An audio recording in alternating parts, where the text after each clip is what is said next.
కూటమి పాలనలో ఏపీలో పోలీస్ వ్యవస్థ పూర్తిగా దిగజారిపోయిందన్నారు వైఎస్ఆర్సీపీ లీగల్ సెల్ రాష్ట్ర అధ్యక్షుడు మనోహర్ రెడ్డి. ప్రభుత్వ పెద్దల ఒత్తిడితో వైఎస్ఆర్సీపీ నాయకులు మద్దతుదారులపై ఇష్టానుసారంగా కేసులు పెడుతున్నారన్నారు.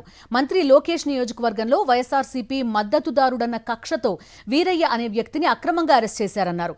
కుటుంబ కలహాల్లో వీరయ్యను ఇరికించి అరెస్టు చేయడం దారుణమన్నారు. నకిలీ మద్యానికి వ్యతిరేకంగా ధర్నా చేస్తే నల్లపాడు పోలీస్ స్టేషన్లో హత్యాయత్నం కేసు నమోదు చేశారన్నారు మనోహర్ రెడ్డి.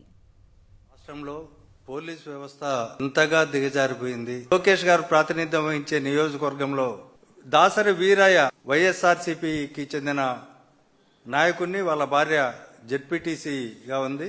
దుగ్గిరాల ఎంతో కాలం నుంచి ఈ వీరయ్య కుటుంబం చాలా గట్టిగా ఉంది వైఎస్ఆర్సీపీకి. లోకేష్ నియోజకవర్గంలో కూడా మాకు ఎదురు తిరిగే వాళ్ళు ఉన్నారా అని అంతు చూడండి అని చెప్పి పైనుంచి వస్తే పోలీసులు ఆ ఒత్తిడి భరించలేక ఇతనికి ఏమాత్రం సంబంధం లేకపోయినా మొన్న అర్ధరాత్రి అరెస్ట్ చేసి నిన్న రాత్రి కోర్టులో ప్రొడ్యూస్ చేయడం జరిగింది. అది కూడా ఎవరో కన్ఫెషన్ స్టేట్మెంట్ ఇచ్చినారని చెప్పి మధ్యవర్తుల మధ్య కన్ఫెషన్ స్టేట్మెంట్ ఒకటి తయారు చేసి అన్ని క్వశ్చన్లు ఆన్సర్లు అన్ని వాళ్ళే రాసుకుంటారు. దాసరి వీరయ్య సంతకం చేయడానికి నిరాకరించినాడు అని మళ్ళీ మధ్యవర్తులతో కింద సంతకం.